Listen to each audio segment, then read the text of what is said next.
ನಮಸ್ಕಾರ ಎಲ್ರಿಗೂ, welcome back to our ಕಾವ್ಯದಯನ್ ಯೂಟ್ಯೂಬ್ ಚಾನೆಲ್. ಎಲ್ಲರೂ ಚೆನ್ನಾಗಿದ್ದೀರಾ ಅಂತ ಅಂದ್ಕೊಂಡಿದ್ದೀನಿ. ಇವತ್ತು ನಾನು ಸಾಯಂಕಾಲದಿಂದ ವ್ಲಾಗ್ನ ಸ್ಟಾರ್ಟ್ ಮಾಡ್ತಾ ಇದ್ದೀನಿ. ಏನಪ್ಪ ಅಂತಂದರೆ ಇವತ್ತು ನಮ್ಮನೇಲಿ ಒಂದು ಸ್ಪೆಷಲಾಗಿ ನಾನ್ ವೆಜ್ ರೆಸಿಪಿನ ಮಾಡಬೇಕು ಅಂತ ತೊಗೊಂಡು ಬಂದಿದ್ದೀವಿ. ಸೊ ಆ ರೆಸಿಪಿನ ನಾನು ಇನ್ನೂ ಮಾಡಿ ತೋರಿಸಿಲ್ಲ, ಹಾಗಾಗಿ ಅದೊಂದು ಸ್ಪೆಷಲ್ ಆಗಿರುತ್ತೆ. ಅಂದರೆ ನಾವು ಮನೇಲಿ ಜಾಸ್ತಿ ಮಾಡೋದಿಲ್ಲ, ನಮ್ಮೂರಲ್ಲಿ ಪ್ರತಿಯೊಬ್ಬರು ಕೂಡ ಮಾಡ್ತಾರೆ. ಅಂದರೆ ಹಾಸನಲ್ಲಿ ಪ್ರತಿಯೊಬ್ಬರು ಕೂಡ ಮಾಡ್ತಾರೆ ಈ ರೆಸಿಪಿನ. ಅಂದರೆ ತುಂಬ ಟೇಸ್ಟಿಯಾಗಿರುತ್ತೆ ತಿನ್ನೋದಕ್ಕೆ. ಮತ್ತು ಇದು ಫಾರ್ಮ್ ಕೋಳಿಯಲ್ಲಿ ಮಾಡೋದು, ಸೇಮ್ ನಾಟಿ ಕೋಳಿ ಥರನೇ ಇನ್ನೊಂದು ಗಟ್ಟಿ ಕೋಳಿ ಬರುತ್ತಲ್ಲ ಆ ಕೋಳಿಯಲ್ಲಿ ಮಾಡೋದು. ಯಾಕಂತಂದರೆ ಆ ಕಾಂಬಿನೇಷನ್ ಸಖತ್ತಾಗಿರುತ್ತೆ. ಇಲ್ಲಿ ನಾವು ಅದೆಲ್ಲ ಮಾಡೋದು ತುಂಬ ರೇರು. ಅಲ್ಲಾದರೆ ಯಾವಾಗೆಲ್ಲ ನಾನ್ ವೆಜ್ ಮಾಡ್ತಾರೆ ಅದೊಂದು ಐಟಮ್ ಮಾತ್ರ ಪಕ್ಕಾ ಇದ್ದೇ ಇರುತ್ತೆ, ಆ ರೀತಿ ಒಂದು ರೆಸಿಪಿ. ಸೊ ತುಂಬ ಟೇಸ್ಟಿಯಾಗಿರುತ್ತೆ. ಹೇಗೆ ಮಾಡೋದು ಅನ್ನೋದನ್ನು ನಾನು ತೋರಿಸ್ಕೊಡ್ತೀನಿ. ಆಲ್ರೆಡಿ ನನ್ನ ಹಸ್ಬೆಂಡ್ ಕಿಚನಲ್ಲಿ ಪ್ರಿಪ್ರೇಷನ್ ಸ್ಟಾರ್ಟ್ ಮಾಡ್ಕೊಂಬಿಟ್ಟಿದ್ದಾರೆ. ಅಂದರೆ ಅದಕ್ಕೆ ರೆಗ್ಯುಲರಾಗಿ ಚಿಕನ್ ನಾವು ಯಾವ ಪೀಸಲ್ಲಿ ಓಡಿಸಿರ್ತೀವಲ್ಲ ಆ ಥರ ದಪ್ಪಕ್ಕೆ ಹಾಕೋದಕ್ಕಾಗೋದಿಲ್ಲ. ಅದನ್ನೆಲ್ಲ ಸ್ವಲ್ಪ ಸಣ್ಣ ಸಣ್ಣದಾಗಿ ಕಟ್ ಮಾಡ್ಕೋಬೇಕಾಗುತ್ತೆ. ಸೊ ಹಾಗಾಗಿ ಅವ್ರು ಅದನ್ನು ಮಾಡ್ತಾಯಿದ್ದಾರೆ. ನಾನು ಹೋಗ್ಬಿಟ್ಟು ನೆಕ್ಸ್ಟ್ ಅದಕ್ಕೆ ಇನ್ನೇನೇನು ಐಟಮ್ ಎಲ್ಲ ಬೇಕೋ ಅದನ್ನೆಲ್ಲ ರೆಡಿ ಮಾಡ್ಕೊಳ್ಬೇಕು. ಅವ್ರನ್ನ ತೋರಿಸ್ತೀನಿ, ಲೈಕ್ ಅಂದರೆ ಅವ್ರು ಯಾವ ರೀತಿ ಕಟ್ ಮಾಡ್ತಿದ್ದಾರೆ ಅನ್ನೋದನ್ನೆಲ್ಲ ನಿಮಗೂ ತೋರಿಸ್ತೀನಿ. ಬನ್ನಿ ನೋಡೋಣ ಏನು ಮಾಡ್ತಿದ್ದಾರೆ.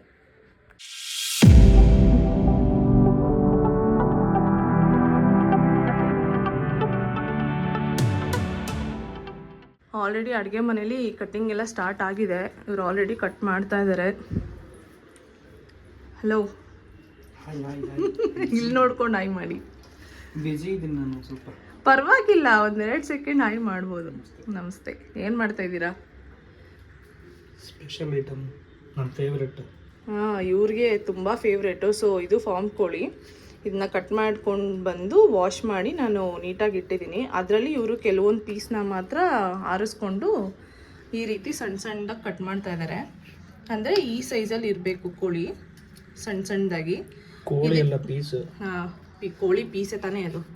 ಸೊ ಆ ಪೀಸು. ಇದಕ್ಕೆ ಮೇನ್ ಇಂಗ್ರೀಡಿಯೆಂಟ್ ಬಂದೆ ಕಡಲೆಕಾಳು.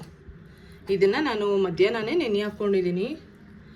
ಸೊ ಕಾಳು ಚೆನ್ನಾಗಿ ನೆಂದಿದೆ. ಇವಾಗ ಇದನ್ನು ಈ ಪೀಸ್ ಜೊತೆ ಹಾಕ್ಬಿಟ್ಟು ಅದಕ್ಕೆ ಮಸಾಲೆ ಐಟಮ್ಸ್ ಎಲ್ಲ ಹಾಕ್ಬಿಟ್ಟು ಕೂಗ್ಸೋದು. ಸಖತ್ತಾಗಿರುತ್ತೆ ಟೇಸ್ಟ್ ಮಾತ್ರ ತಿನ್ನೋದಕ್ಕೆ. ಅಂದರೆ ಬೇರೆ ಬೇರೆ ರೀತಿ ಕಾಳುಗಳು ಕೂಡ ಹಾಕ್ಕೊಬೋದು, ಆದರೆ ಕಡಲೆಕಾಳು ಚೆನ್ನಾಗಿರುತ್ತೆ. ಮತ್ತು ನಿಮ್ಗೆ ಯಾವ ಕಾಳು ಹಾಕಿ ಮಾಡಿದ್ರೆ ಚೆನ್ನಾಗಿ ಅನಿಸುತ್ತೆ? ಕಡಲೆಕಾಳೆ ಇಷ್ಟ ಆಗೋದು. ಇವರು ಕಡಲೆಕಾಳೆ ಇಷ್ಟ ಆಗೋದು. ಅವ್ರು ಚಿಕ್ಕಮ್ಮಂದಿರೆಲ್ಲ ಬೇರೆ ಕಾಳು ಹಾಕ್ಬಿಟ್ಟು ಕೂಡ ಮಾಡಿರ್ತಾರೆ, ಬಟ್ ಅಷ್ಟು ಇಷ್ಟಪಡಲ್ಲ. ಕಡಲೆಕಾಳಲ್ಲೇ ಅವ್ರಿಗೆ ಅಷ್ಟೊಂದು ಸ್ಯಾಟಿಸ್ಫ್ಯಾಕ್ಷನ್ ಅನಿಸುತ್ತೆ ತಿನ್ನಬೇಕಾದ್ರೆ. ಸೊ ಹಾಗಾಗಿ ಮಾಡೋದು. ನನ್ನ ಹತ್ರ ಬಂದು ಕೇಳ್ತಾರೆ ವಾರ ವಾರ ತಂದಾಗೆಲ್ಲ ಮಾಡಿಕೊಡು ಅಂತ. ಬಟ್ ನಾನು ಮಾಡೋಕ್ಕೆ ಹೋಗಲ್ಲ ಅಷ್ಟೊಂದು. ಯಾಕಂತಂದರೆ ಅಲ್ಲಿ ನಮ್ಮ ಅತ್ತೆ ಎಲ್ಲ ಮಾಡೋದು ಅದೇ ಒಂಥರ ಬೇರೆ ರೀತಿ ಟೇಸ್ಟ್ ಬರುತ್ತೆ, ಇಲ್ಲಿ ನಾವು ಮಾಡೋದೇ ಬೇರೆ ರೀತಿ ಟೇಸ್ಟ್ ಬರುತ್ತೆ. ಸೊ ಹಾಗಾಗಿ ಅದೊಂದು ಸ್ಪೆಷಲ್ ಐಟಮ್ ಇರಬೇಕಲ್ವಾ, ಊರಲ್ಲಿ ಹೋದಾಗ ಅಮ್ಮನ ಕೈಯಲ್ಲೇ ಮಾಡಿಸ್ಕೊಂಡು ತಿನ್ನಬೇಕು ಅನ್ನೋದು. ಸೊ ಹಾಗಾಗಿ ನಾನು ಅಷ್ಟು ಮಾಡಿಕೊಡೋದಿಲ್ಲ. ಆದರೂ ನನಗೆ ಕೇಳಿದಾಗ ಓಕೆ ಮಾಡಬೇಕು ಅನ್ನಿಸ್ದಾಗ ಮಾತ್ರ ಮಾಡ್ತೀನಿ. ಪಾಪ ಗೋಬರಿತಾ ಇದ್ದಾರೆ. ವಿಡಿಯೋಗೋಸ್ಕರ ಮಾಡಿದ್ಯಾ ಅಂತ ಗೊತ್ತಿತ್ತು. ಏನೋ ವಿಡಿಯೋಗೋಸ್ಕರ ಮಾಡ್ತಿದ್ಯಾ ಅಂತ. ಹಂಗಾರೆ ಮಾಡಲ್ಲ, ಈಗ ಕ್ಯಾನ್ಸಲ್ ಈಗ ಮಾಡಲ್ಲ. ಇಲ್ಲ ಅಂತೀರ ಮಾಡ್ತಾ ಇರ್ಲಿಲ್ಲ, ಇದೊಂದು ರೆಸಿಪಿ ಆಗುತ್ತೆ ಅಂತ ವಿಡಿಯೋಗೋಸ್ಕರ ಮಾಡ್ತಾ ಇದ್ದೆ. ಪಾಪ ಸರಿ, ಹಂಗಾರೆ ಮಾಡಲ್ಲ. ನಾನೇನೋ ಪಾಪ ಅಲ್ಲಿ ಹೋದಾಗ ಒಂದು ಐಟಮ್ ಪೆಂಡಿಂಗ್ ಇಟ್ಕೊಳ್ಳಿ ನಮ್ಮ ಅತ್ತೆ ಹತ್ರ ಮಾಡಿಸ್ಕೊಂಡು ತಿನ್ನೋದಕ್ಕೆ ಅಂತ ಅಂದರೆ. ಆ್ಯಂಡ್ ಅಕ್ಕಿ ರೊಟ್ಟಿನೂ ಅಷ್ಟೇ, ನನಗೆ ಬಡ್ದು ಎಲ್ಲ ಮಾಡೋಕ್ಕೆ ಬರೋಲ್ಲ. ಚಪಾತಿ ಥರ ಒತ್ಬಿಟ್ಟು ಬೇಕಾದ್ರೆ ಮಾಡ್ತೀನಿ. ಸೊ ಆ ಐಟಮ್ನು ನಾನು ಜಾಸ್ತಿ ಮಾಡೋದಿಲ್ಲ. ಇದೆರಡನ್ನ ಅಲ್ಲೇ ಹೋಗಿ ಟೇಸ್ಟ್ ಮಾಡಲಿ ಅಂತ. ಸೊ ಇದೆಲ್ಲ ಸ್ವಲ್ಪ ಕಟ್ ಮಾಡೋದಕ್ಕೆ ಇವಾಗ ಟೈಮ್ ತೊಗೊಳುತ್ತೆ. ಅಷ್ಟೊತ್ತಿಗೆ ನಾನು ಮಸಾಲೆ ಎಲ್ಲ ರೆಡಿ ಮಾಡ್ಕೊತೀನಿ, ಏನೇನು ಹಾಕ್ತೀನಿ ಅಂತ. ಅದೆಲ್ಲ ರೆಡಿ ಮಾಡ್ಕೊಂಡು ಆಮೇಲೆ ತೋರಿಸ್ತೀನಿ. ಇವಾಗ ಈ ಗೊಜ್ಜು ರೆಸಿಪಿಗೆ ನಾವು ನಾರ್ಮಲಾಗಿ ಚಿಕನ್ ಸಾಂಬಾರಿಗೆಲ್ಲ ಏನು ಐಟಮ್ಸ್ ಹಾಕ್ತೀವಲ್ಲ, ಸೊ ಅದೇ ಥರನೇ ಐಟಮ್ಸು. ತುಂಬ ಸಿಂಪಲ್ಲಾಗಿ ಬೇಗ ಮಾಡ್ಕೊಳ್ಬೋದು. ಇವಾಗ ಏನೇನು ಐಟಮ್ ಬೇಕೋ ಅದನ್ನೆಲ್ಲ ಎತ್ಕೊತೀನಿ. ಸೊ ಟೊಮ್ಯಾಟೊ, ಶುಂಠಿ, ಬೆಳ್ಳುಳ್ಳಿ ಎಲ್ಲ ಬೇಕಾಗುತ್ತೆ. ಸೊ ಅದೆಲ್ಲ ಎತ್ಕೊಂಡು ನಾನು ತೋರಿಸ್ತೀನಿ ಏನೇನು ಮಾಡ್ಕೋಬೋದು, ಹೆಂಗೆ ಏನೇನು ಐಟಮ್ ಹಾಕೋದು ಅಂತ. ಇನ್ನೂ ಪೀಸ್ ಹುಡ್ಕೋದ್ರಲ್ಲೇ ಇದ್ದಾರೆ, ಇನ್ನೂ ಸಿಕ್ಕಿಲ್ಲ. ಇನ್ನೂ ಮುಗ್ದಿಲ್ವಾ? ಇದಿಷ್ಟು ಕಟ್ ಮಾಡಾಗಿದೆ. ಅಂದರೆ ಮೂಳೆ ಇರೋ ಪೀಸು ಮತ್ತು ನಾರ್ಮಲ್ ಜಾಸ್ತಿ ಮೀಟ್ ಇರೋ ಪೀಸು ಅದೆಲ್ಲ ಹಾಕಿದ್ರೆ ಚೆನ್ನಾಗಿರುತ್ತೆ. ಕೊನೆಗೆ ಮೊಟ್ಟೆ ಕೂಡ ಆ್ಯಡ್ ಮಾಡ್ತೀವಿ. ಆಯಿತಾ ಕಟ್ ಮಾಡಿ? ಇವ್ರು ಕಟ್ ಮಾಡ್ಕೊಳ್ಳೋ ಅಷ್ಟೊತ್ತಿಗೆ ನಾನು ಏನೇನು ಐಟಮ್ ಬೇಕೋ ಅದನ್ನೆಲ್ಲ ರೆಡಿ ಮಾಡಿ ಇಟ್ಕೊಂಡಿದ್ದೀನಿ. ಸೊ ಇದಕ್ಕೆ ಏನೇನು ಅಂತಂದರೆ ತುಂಬ ಸಿಂಪಲ್ಲು. ಕಾಯಿಚೂರು ಒಂದು ಹಾಕೋದಿಲ್ಲ, ಅದನ್ನು ಬಿಟ್ಬಿಟ್ಟು ಕೊತ್ತಂಬರಿ, ಪುದೀನ, ಈರುಳ್ಳಿ, ಟೊಮ್ಯಾಟೊ, ಚಕ್ಕೆ, ಲವಂಗ, ಬೆಳ್ಳುಳ್ಳಿ, ಒಂದು ಸ್ವಲ್ಪ ಶುಂಠಿ ಇದನ್ನೆಲ್ಲ ಹಾಕ್ಬಿಟ್ಟು ಇವಾಗ ಗ್ರೈಂಡ್ ಮಾಡ್ಕೊಳ್ಳೋದು. ಒಂದು ಸಣ್ಣ ಈರುಳ್ಳಿ ತೊಗೊಂಡಿದ್ದೀನಿ, ಒಂದು ಚಿಕ್ಕ ಟೊಮ್ಯಾಟೊ ತೊಗೊಂಡಿದ್ದೀನಿ. ಇದನ್ನೆಲ್ಲ ಇವಾಗ ಜಾರಿಗೆ ಸೇರಿಸ್ಕೊಂಡು ನುಣ್ಣಗೆ ಗ್ರೈಂಡ್ ಮಾಡ್ಕೊಳ್ಳೋಣ. ಇವಾಗ ಈ ಐಟಮ್ನೆಲ್ಲ ರುಬ್ಕೊಳ್ಳೋಣ. ನಾನು ಜಾರಿಗೆ ಕೊತ್ತಂಬರಿ ಮತ್ತು ಪುದೀನ ಹಾಕ್ಕೊಂಡಿದ್ದೀನಿ, ಮತ್ತು ರೆಡಿ ಮಾಡಿ ಇಟ್ಕೊಂಡಿರೋವಂಥ ಮಸಾಲೆ ಐಟಮ್ಗಳನ್ನೆಲ್ಲ ಹಾಕ್ಕೊಂಡು ಇವಾಗ ನುಣ್ಣಗೆ ಇದನ್ನು ಗ್ರೈಂಡ್ ಮಾಡ್ಕೊತೀನಿ.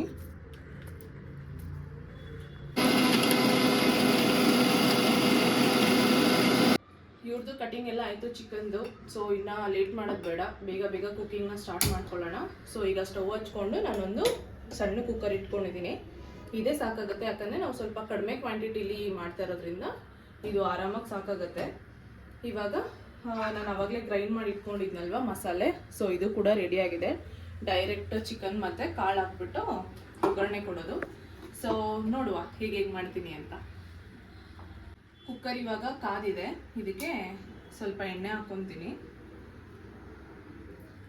ಫಾರ್ಮ್ ಕೋಳಿಲಿ ಕೊಲೆಸ್ಟ್ರಾಲ್ ಜಾಸ್ತಿ ಇರುತ್ತೆ ಕೋಳಿಗೆ, ಸೊ ಅದೇ ಎಣ್ಣೆ ಬಿಟ್ಕೊಳ್ಳೋದ್ರಿಂದ ನಾರ್ಮಲ್ ಆಗಿ ನಾನು ಸ್ವಲ್ಪ ಕಡಿಮೆನೇ ಎಣ್ಣೆ ಹಾಕ್ಕೊತೀನಿ. ಅದು ಎಷ್ಟು ಫ್ರೈ ಮಾಡೋದಕ್ಕೆ ಎಷ್ಟು ಬೇಕಾಗುತ್ತೋ ಅಷ್ಟು ಮಾತ್ರ ಎಣ್ಣೆ ಸಾಕು.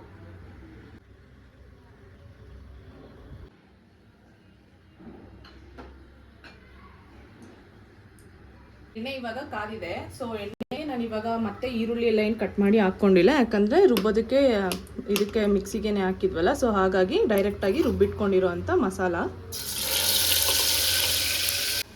ಇವಾಗ ಮಸಾಲೆನೆಲ್ಲ ಹಸಿ ಸ್ಮೆಲ್ ಹೋಗೋವರೆಗೂ ನಾನು ಎಣ್ಣೆಲೆ ಫ್ರೈ ಮಾಡ್ಕೊಂಡಿದ್ದೀನಿ. ಇವಾಗ ಇದಕ್ಕೆ ಕಟ್ ಮಾಡಿ ಇಟ್ಕೊಂಡಿರೋವಂಥ ಚಿಕನ್ ಹಾಕೋಣ. ಸಣ್ಣ ಸಣ್ಣದಾಗಿ ಕಟ್ ಮಾಡಿ ಇಟ್ಕೊಂಡಿರೋವಂಥ ಚಿಕನ್ನು. ಇದಕ್ಕೆ ಲಿವರು, ಕುಣ್ಕಾಯಿ ಅದು ಹಾಕ್ತೀನಿ, ಮತ್ತು ಕೋಳಿಲಿ ಏನು ಮೊಟ್ಟೆ ಬರುತ್ತಲ್ಲ ಇದನ್ನು ಲಾಸ್ಟಿಗೆ ಹಾಕ್ತೀನಿ. ಯಾಕಂದರೆ ಇವಾಗ ಇದನ್ನೆಲ್ಲ ಎಣ್ಣೆಲಿ ಬಾಡಿಸೋದ್ರಿಂದ ಮೊಟ್ಟೆ ಎಲ್ಲ ಒಡೆದೋಗ್ಬಿಡುತ್ತೆ. ಸೊ ಹಾಗಾಗಿ ಮೊಟ್ಟೆನ ಲಾಸ್ಟಲ್ಲಿ ಹಾಕ್ಕೊತೀನಿ. ಹಾಕ್ಬಿಟ್ಟು ಮಿಕ್ಕಿದೆಲ್ಲ ಹಾಕ್ಕೊತೀನಿ. ಇವಾಗ ಎಣ್ಣೆಲ್ಲೇ ಫ್ರೈ ಮಾಡ್ಕೊತೀನಿ, ಎಣ್ಣೆ ಮತ್ತು ಮಸಾಲದಲ್ಲಿ.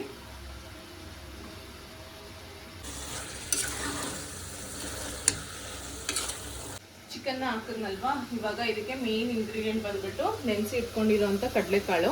ಸೊ ಇವಾಗ ಕಡಲೆಕಾಳನ್ನ ಕೂಡ ಬೆರೆಸ್ತೀನಿ. ಕಡಲೆಕಾಳು ಹಾಕಿದ್ರೆ ಅದೊಂದು ಸಪ್ರೇಟ್ ಟೇಸ್ಟೇ ಬರುತ್ತೆ, ನಿಮಗೆ ಸಖತ್ತಾಗಿರುತ್ತೆ. ನೀವು ಒಂದ್ಸರಿ ಟ್ರೈ ಮಾಡಿ ನೋಡಿ. ಯಾಕಂತಂದರೆ ನಾನು ಆಗಲೇ ಹೇಳಿದ್ನಲ್ವ, ಹಾಸನಲ್ಲಿ ಪ್ರತಿಯೊಬ್ಬರು ಮಾಡ್ತಾರೆ ಅಂತ. ಫಂಕ್ಷನ್ಸ್ಗೂ ಕೂಡ ಈ ರೆಸಿಪಿನ ಮಾಡ್ತಾರೆ, ತುಂಬ ಚೆನ್ನಾಗಿರುತ್ತೆ.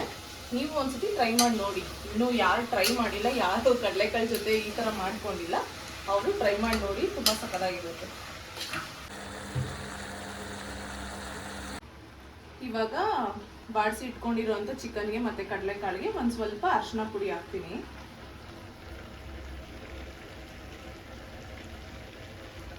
ಮತ್ತು ರುಚಿಗೆ ತಕ್ಕಷ್ಟು ಉಪ್ಪು. ನಾನಿಲ್ಲಿ ಅರಳುಪ್ಪನ್ನೇ ಬಳಸ್ತಾ ಇರೋದು, ಯಾಕಂತಂದರೆ ನನಗೆ ಪುಡಿ ಉಪ್ಪಲ್ಲಿ ಅಷ್ಟು ಅಳತೆ ಗೊತ್ತಾಗೋದಿಲ್ಲ.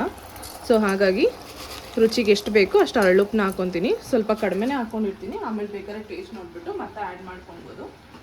ಆ್ಯಂಡ್ ಇವಾಗ ಇದು ಮನೆಯಲ್ಲೇ ಮಾಡ್ಕೊಂಡಿರೋವಂಥ ಧನಿಯಾ ಪುಡಿ, ಅಂದರೆ ಮಟನ್ ಸಾರಿಗೆ, ಚಿಕನ್ ಸಾರಿಗೆ ಮಾತ್ರ ಬಳಸೋವಂಥ ಪುಡಿ ಇದು. ನೀವು ನಿಮ್ಮ ಮನೇಲಿ ಯಾವ ಥರ ಪುಡಿ ಇರುತ್ತೆ ಅದನ್ನು ಯೂಸ್ ಮಾಡ್ಕೊಳ್ಬೋದು. ಇಲ್ಲ ಅಂತಂದರೆ ನಿಮಗೆ ಬೇರೆ ಸ್ವಲ್ಪ ಇನ್ನೂ ಥರ ಟೇಸ್ಟ್ ಬೇಕು ಅಂತಂದರೆ ಚಿಕನ್ ಮಸಾಲ ಆ್ಯಡ್ ಮಾಡ್ಕೊಳ್ಬೋದು. ಒಂದು ಸ್ವಲ್ಪ ಗರಂ ಮಸಾಲ, ಚಿಕನ್ ಮಸಾಲ ಆ್ಯಡ್ ಮಾಡಿಕೊಂಡು ಆ ರೀತಿಯೂ ಮಾಡ್ಕೊಬೋದು. ಆದರೆ ಇವತ್ತು ನಾನು ಬರೀ ಮನೇಲಿ ಮಾಡಿರೋವಂಥ ಧನಿಯಾ ಪುಡಿನ ಯೂಸ್ ಮಾಡ್ತಾಯಿದ್ದೀನಿ.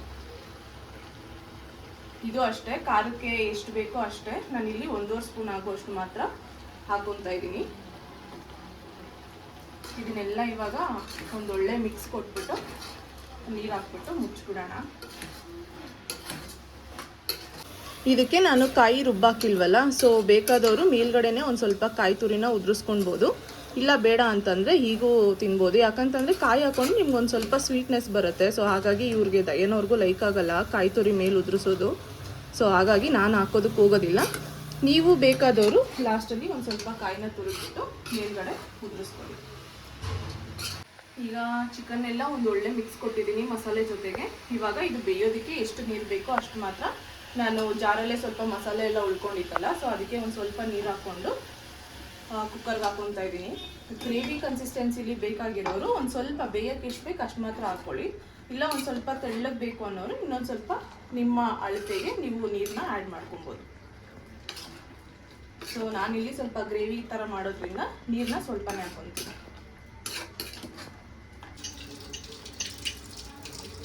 ಆಲ್ರೆಡಿ ಕುದಿಯೋಕ್ಕೆ ಸ್ಟಾರ್ಟ್ ಆಗಿಬಿಟ್ಟಿದೆ. ಸೊ ಇವಾಗ ನಾನು ಪೆಂಡಿಂಗ್ ಇಟ್ಕೊಂಡಿದ್ದಲ್ವ ಮೊಟ್ಟೆ, ಇದನ್ನು ಕೂಡ ಆ್ಯಡ್ ಮಾಡಿಬಿಟ್ಟು ಕುಕ್ಕರ್ದು ಲಿಡ್ ಮುಚ್ತೀನಿ ಈಗ. ಸೊ ಲಾಸ್ಟಲ್ಲಿ ಹಾಕ್ಕೊಂಡ್ರೆ ಬೆಟರು, ಯಾಕಂದರೆ ಒಡೆದೋಗೋದಿಲ್ಲ. ಹೆಂಗಿದ್ರು ನಾವು ಮತ್ತೆ ಮಿಕ್ಸ್ ಮಾಡಲ್ವಲ್ಲ, ಸೊ ಹಾಗಾಗಿ ಒಡೆದೋಗೋದಿಲ್ಲ, ಅದು ನೀಟಾಗಿ ಬೇಯ್ಕೊಳ್ಳುತ್ತೆ. ಇವಾಗ ನಾನು ಇದ್ರದ್ದು ಕುಕ್ಕರ್ ಮುಚ್ಚಿಬಿಟ್ಟು 3 ರಿಂದ 4 ವಿಷಲ್ ಹಾಕಿಸ್ತೀನಿ. ಸೊ ಇದು 3 ರಿಂದ 4 ವಿಷಲ್ ಆಗಲಿ ಸಾಕು, ಅಷ್ಟೇ ಬೆಂದಿರುತ್ತೆ. ಯಾಕಂತಂದರೆ ಅಷ್ಟೊಂದು ನಾವು ಮೂಳೆ ಪೀಸ್ ಎಲ್ಲ ತಗೊಂಡಿಲ್ಲ ಜಾಸ್ತಿ ಬೇಯಬೇಕು ಅನ್ನೋದಕ್ಕೆ. ಸೊ ಹಾಗಾಗಿ 3 ರಿಂದ 4 ವಿಷಲ್ ಆದಮೇಲೆ ಹೇಗಾಗಿದೆ ಅಂತ ತೋರಿಸ್ತೀನಿ. ಸೊ ಗ್ರೇವಿ ಜೊತೆಗೆ ನಾನು ಸಾರಿಗೂ ಇಟ್ಕೊಂಡಿದ್ದೆ. ಸೊ ಸಾರಿ ಈ ಕಡೆ ರೆಡಿ ಆಗ್ತಾ ಇದೆ. ಗ್ರೇವಿ ಇವಾಗ ಆಗಿದೆ, ಪ್ರೆಷರ್ ಎಲ್ಲ ಹೋಗಿದೆ. ಇವಾಗ ಇದನ್ನ ಓಪನ್ ಮಾಡಿ ಯಾವ ರೀತಿ ಆಗಿದೆ ಅಂತ ತೋರಿಸ್ತೀನಿ ಬನ್ನಿ. ಗ್ರೇವಿ ಆಗಿದೆ, ಈಗ ಕುಕ್ಕರ್ ಓಪನ್ ಮಾಡಿ ನೋಡೋಣ ಹೇಗಾಗಿದೆ ಅಂತ ಬನ್ನಿ.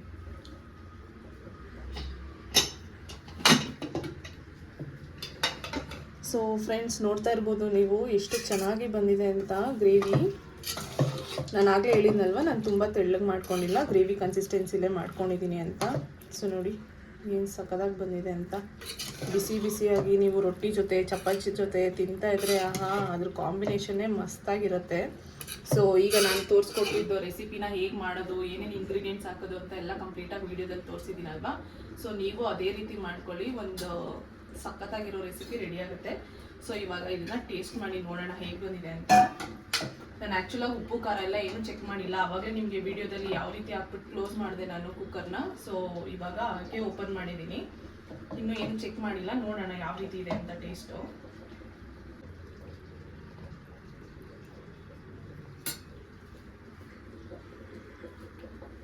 ಹೊಗೆ ಆಡ್ತಾ ಇದೆ ಇನ್ನು, ನಾನು ಈಗಲೇ ಓಪನ್ ಮಾಡಿದ್ದು. ಸೊ ಟೇಸ್ಟ್ ಮಾಡುವ ಬನ್ನಿ. ಸೊ ಇದು ದಯನ್ ಅವ್ರಿಗೆ ಇಷ್ಟವಾದ ರೆಸಿಪಿ ಆಗಿರೋದ್ರಿಂದ ಅವ್ರಿಗೆ ಕೊಡೋಣ, ಹೇಗಿದೆ ಅಂತ ಟೇಸ್ಟ್ ಮಾಡಿ ಹೇಳಿ. ತಗೊಳ್ಳಿ, ನಿಮ್ಮ ರೆಸಿಪಿ ರೆಡಿ.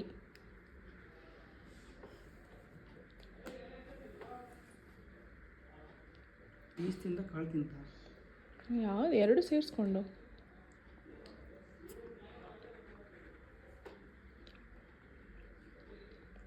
ಚೆನ್ನಾಗಿದೆಯಾ? ಬಾಯ್ ಬಿಟ್ಟು ಹೇಳಬೇಕು.